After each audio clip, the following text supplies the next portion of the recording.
People think the worst thing you can do to an empath is hurt them. They think betrayal is the breaking point.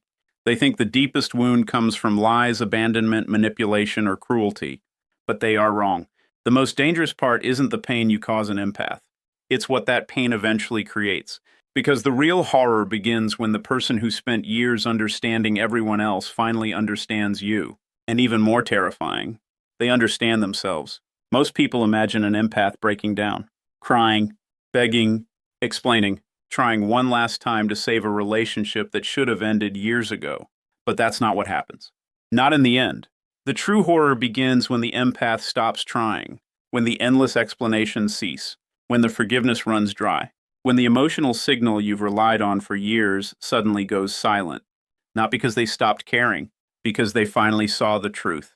And once that truth settles into their bones, everything changes. The version of them you controlled no longer exists. The version of them that kept giving endless chances disappears. The version of them that sacrificed themselves to keep everyone else comfortable quietly dies. And something else emerges from the ashes. Something stronger, something calmer, something infinitely more dangerous. Stay with me because what happens next changes everything. For decades, psychologists have studied what happens when a human being suppresses essential parts of themselves for too long. Few understood this transformation better than Chase Hughes. Hughes discovered something deeply unsettling about human nature. The traits we suppress do not disappear. They wait. They gather pressure. They build strength beneath the surface, like tectonic plates grinding against one another in darkness. And when enough pressure accumulates, the release changes everything. According to Jungian psychology, this phenomenon touches the very core of human transformation. Carl Jung described forces inside the psyche that constantly seek balance. What is ignored demands attention.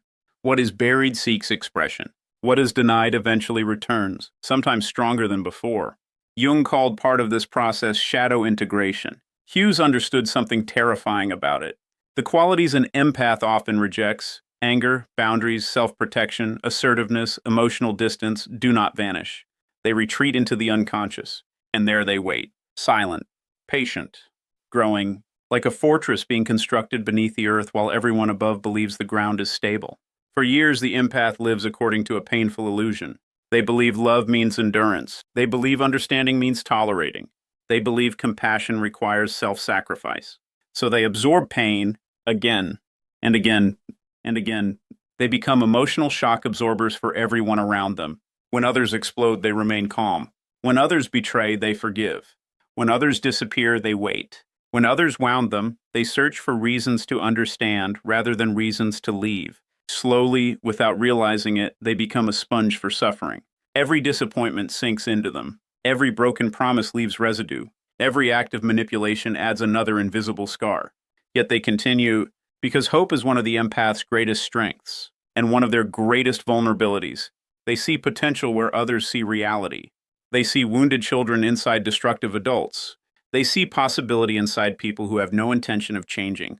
And so they stay, long after the evidence says leave, long after the respect disappears, long after their spirit begins to fracture. Imagine pouring water into a well with no bottom, bucket after bucket, year after year, watching everything you give disappear into darkness, still believing the next bucket might finally be enough. That is how many empaths live.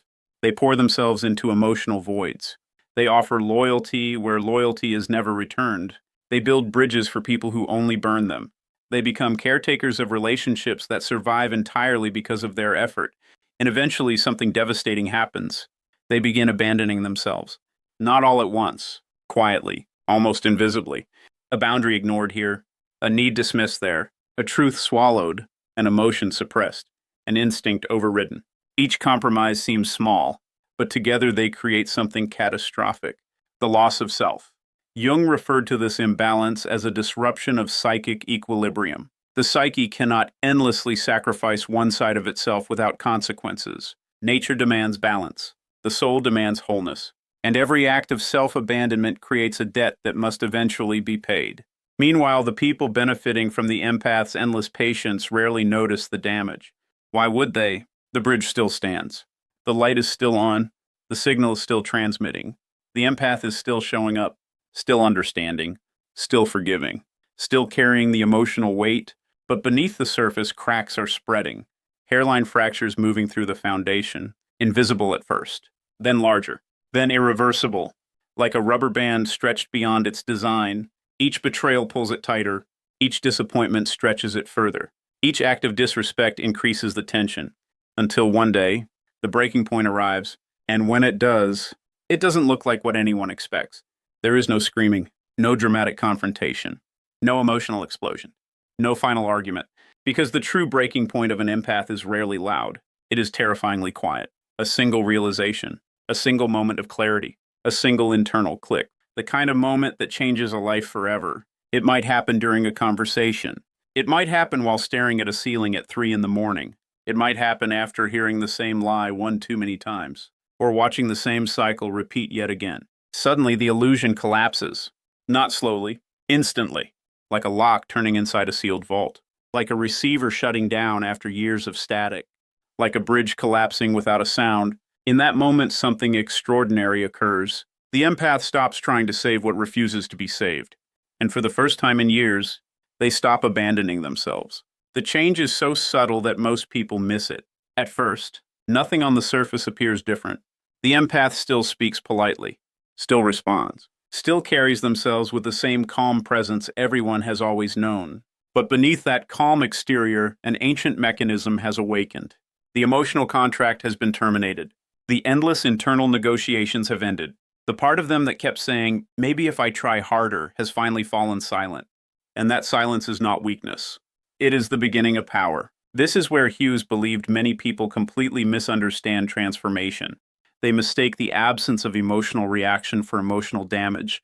They assume the empath has become cold, detached, broken. But what they are witnessing is something far more profound. A psychological compensation. The psyche correcting an imbalance that has existed for years. Nature restoring equilibrium. The pendulum finally swinging back toward center. Because no human being can survive indefinitely while living entirely for others, eventually the neglected self demands resurrection. Eventually the abandoned parts return home. And when they do not arrive quietly, not externally, internally. The empath begins meeting pieces of themselves they have not seen in years. Healthy anger, self-respect, discernment, boundaries, standards, the ability to say no without guilt, the ability to walk away without explanation, the ability to disappoint others without betraying themselves. At first, these traits feel unfamiliar, almost dangerous, like discovering hidden rooms inside a house you've lived in your entire life. Rooms that were always there, rooms you were taught never to enter, rooms filled with strengths you were conditioned to fear. This is shadow integration, not becoming someone new, becoming whole. According to Jungian psychology, the shadow contains everything the conscious mind rejects. Not only darkness, not only destructive impulses, but power, courage, authority, self-protection. And for many empaths, these gifts have been buried for decades beneath the need to be liked, needed, understood, or accepted. The tragedy was never that they lacked strength. The tragedy was that they were taught strength and kindness could not coexist. So they sacrificed one to preserve the other. Now the forgotten part returns, and with it comes a transformation that feels almost sacred. Like a warrior finally reclaiming armor that was stolen long ago. Like fortress walls rising after years of invasion. Like a house finally securing its doors after generations of leaving them open for anyone who wished to enter. Something ancient inside them whispers a truth they have spent years avoiding. You do not have to destroy yourself to prove your love. The realization hits with overwhelming force.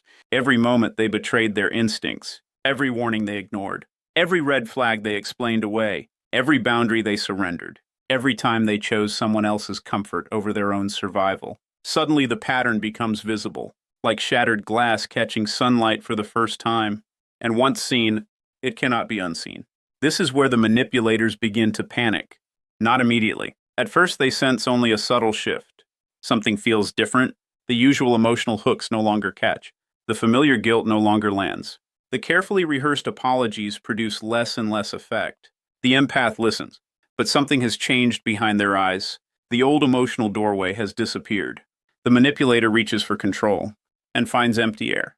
This is often the most confusing experience a controlling person will ever face, because their strategies were never designed to work on someone who has become conscious.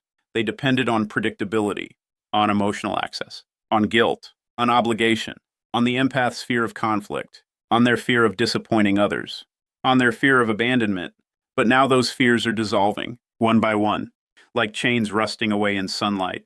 The manipulator notices first when the guilt stops working.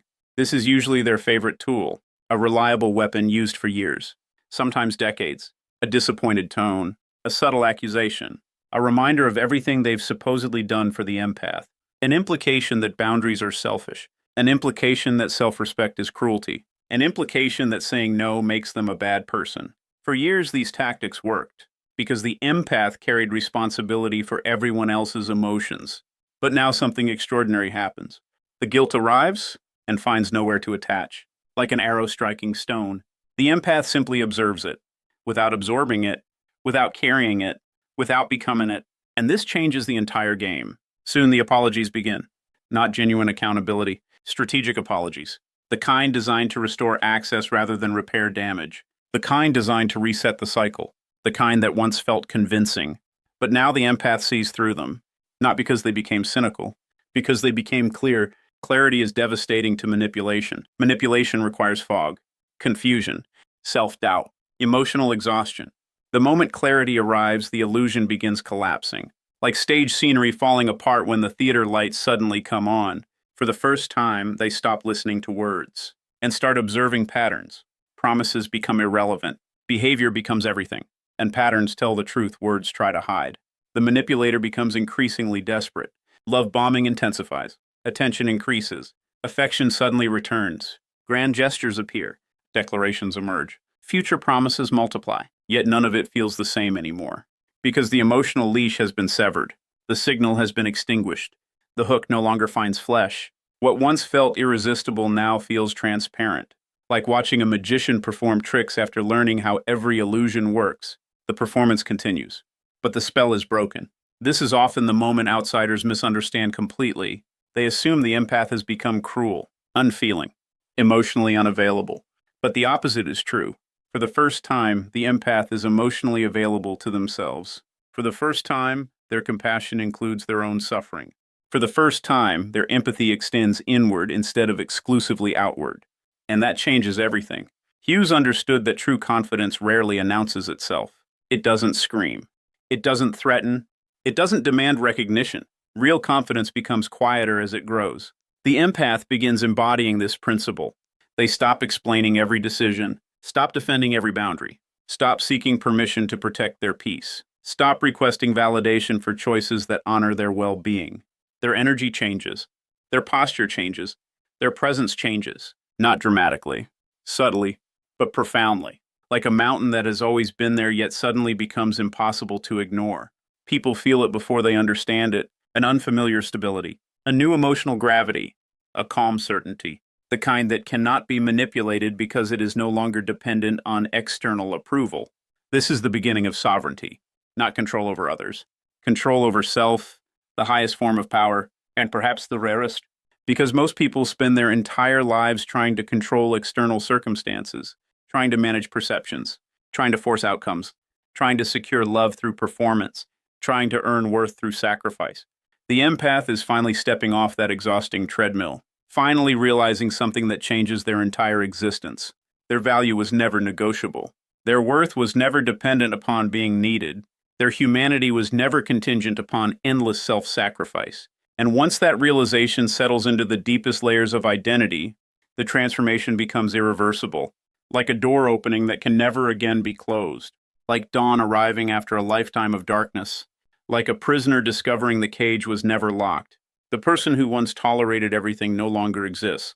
And in their place stands someone far more powerful. Not because they learned how to control others. Because they finally learned how to stop abandoning themselves. What emerges next is perhaps the most misunderstood stage of all. People expect anger, retribution, a dramatic reckoning. They expect the empath to finally unleash every wound they have carried for years, to expose every lie, to settle every score, to make others feel the pain they once endured. But that is not what happens, at least not when true transformation occurs. Because the deeper the awakening becomes, the less interested the empath is in revenge. Revenge still requires attachment. It still requires emotional investment. It still places the manipulator at the center of the story. And the empath is no longer living there. They have begun a journey inward, a journey Jung called individuation. The process of becoming fully oneself, not the version shaped by fear, not the version shaped by obligation, not the version shaped by survival, the authentic self, the integrated self, the sovereign self. For years, their energy flowed outward like a river with no banks. Anyone could enter, anyone could take, anyone could redirect its course. Now, something remarkable happens. The river finds its boundaries. The waters become focused, directed, intentional. And with that focus comes a level of psychological immunity that many people never achieve. They begin noticing manipulation almost immediately, not because they become suspicious of everyone, because they finally trust themselves. This is the critical difference. A wounded person distrusts others. A healed person trusts their own perception.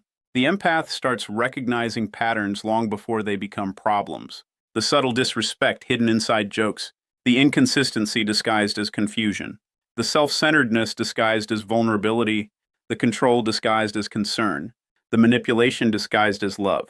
What once took years to identify now takes moments. It is as if an internal compass has been repaired after decades of malfunction. The signals become impossible to ignore, and perhaps for the first time in their life they listen. This creates a profound stillness, a stillness that often confuses people. Because many mistake peace for passivity, but true peace is not weakness. True peace is controlled power. A lion resting beneath a tree is still a lion. A sword resting in its sheath is still a sword. The empath no longer feels compelled to react to every provocation, not because they cannot, because they no longer need to. Imagine a fortress that once left every gate open, every stranger welcomed, every threat allowed entry, every invasion forgiven. Now imagine those gates finally closing, not out of fear, out of wisdom. That is what psychological immunity feels like. The walls rise, the guards awaken, the foundation strengthens, and suddenly chaos no longer has unrestricted access. The most fascinating part is what happens to emotional triggers. For years, manipulators relied upon predictable responses. A criticism would trigger self-doubt. A withdrawal of affection would trigger anxiety. A threat of abandonment would trigger panic. A guilt trip would trigger compliance. These reactions were like buttons. Press here, receive response. Press again, receive response. But individuation changes the entire mechanism. The buttons disappear. The emotional operating system evolves. The manipulator reaches for familiar controls and discovers they are no longer connected to anything, like a person frantically flipping switches inside an abandoned building. Nothing happens, no lights, no response, no power. This is why emotional sovereignty feels so unsettling to those who benefited from your self-abandonment. They are not losing control they deserved. They are losing control they never should have had. And somewhere deep down, they know it. This realization often produces confusion, sometimes anger, sometimes desperation, sometimes astonishing displays of performative change. But none of these reactions matter the way they once did, because the empath has entered a different psychological landscape, a landscape governed by radical acceptance. This is another concept Hughes frequently emphasized in different forms. The ability to see reality exactly as it is, not as you wish it were, not as it could be, not as it might become someday, but as it exists right now. Radical acceptance is devastating to illusion. It dissolves fantasy, destroys denial, shatters projection. For years, the empath projected potential onto people. They saw who someone could become, who they might become, who they promised to become. Now they see who they are. And that single shift changes everything. Because reality, once accepted, becomes liberating. Painful, but liberating. No longer must they exhaust themselves trying to rescue people from consequences. No longer must they carry responsibilities that belong to others. No longer must they perform emotional labor for those unwilling to do their own. The burden drops. The shoulders straighten. The breathing deepens. The nervous system settles. And in that space, something beautiful begins to grow. Self-respect, not arrogance, not superiority. Self-respect, the quiet understanding that one's existence has value, independent of usefulness, independent of productivity, independent of sacrifice, independent of external approval. This realization feels almost supernatural after a lifetime of earning love through self-erasure, like discovering sunlight after living underground, like hearing music after years of silence, like finding solid ground after drifting at sea. And then comes the final stage, the stage most people fear, the stage most manipulators never understand: indifference. Not hatred, not resentment, not bitterness, indifference. True indifference is not emotional numbness, it is emotional freedom. Hatred keeps a person connected. Resentment keeps a person attached. Obsession keeps a person trapped. Indifference sets them free. This is why the final transformation appears so mysterious. The empath stops explaining, stops convincing, stops defending, stops arguing, stops proving, stops chasing understanding from those committed to misunderstanding them. The endless courtroom inside their mind finally closes. No more evidence, no more testimony, no more appeals. The verdict has already been reached, and the case is over. There is a haunting beauty in this stage, because nothing dramatic occurs. No announcement, no declaration, no final speech, just absence, quiet, distance, peace, like a ship disappearing beyond the horizon, like a radio signal fading into silence, like footsteps slowly vanishing down a forgotten road. The manipulator often interprets this incorrectly. They assume the empath is playing a game, waiting to return, trying to create leverage, seeking attention, but they fail to understand the most important truth. The empath has stopped revolving around them entirely. The emotional orbit has ended. The gravitational pull is gone. And without that pull, the manipulator becomes just another person in a world full of people, no longer special, no longer powerful, no longer capable of determining the empath's emotional weather. This is transcendence, the final evolution, not winning, outgrowing, not revenge, release, not punishment, freedom. The empath begins building a life that no longer centers around survival, a life centered around authenticity, creativity, purpose, connection, meaning. Their energy returns, their curiosity returns, their identity returns. The parts of themselves abandoned years ago begin coming home, one by one, piece by piece, like fragments of a shattered mirror slowly reassembling into something stronger than before. This is the great paradox. People thought the empath was weak because they were kind. They thought compassion was fragility, patience was passivity, understanding was vulnerability. They misunderstood completely. What they were witnessing was strength under restraint, power under discipline, a heart capable of carrying enormous weight. And when that heart finally learns discernment, the result is extraordinary. Because now the strength remains. But the self-abandonment is gone, the compassion remains. But the exploitation ends. The love remains. But the access becomes earned. The light remains. But the doors are locked at night. And perhaps that is the most haunting truth of all. The people who tried to break the empath never truly understood what they were touching. They mistook gentleness for weakness. They mistook patience for permission. They mistook forgiveness for infinite tolerance. By the time they realize their mistake, the transformation is already complete. The bridge has collapsed. The leash has been severed. The illusion has shattered. The gates have closed. Not in anger, in wisdom. Not in hatred, in self-respect. Not because the empath stopped caring, because they finally started caring about themselves. And when the story is viewed from a distance, one final truth emerges from the shadows. The people who believed they were abandoning the empath were witnessing something entirely different. The people who thought they were winning never understood what was actually happening. The people who believed they were taking something away failed to see what was being reclaimed. Because they were never losing you, you were finding yourself. The silence they hear is not emptiness. It is not loneliness. It is not defeat. It is the sound of a soul returning home. A soul no longer willing to trade its identity for acceptance. A soul no longer willing to shrink itself to fit inside someone else's limitations. A soul no longer waiting for permission to exist. The transformation is complete. The chase is over. The illusion is gone.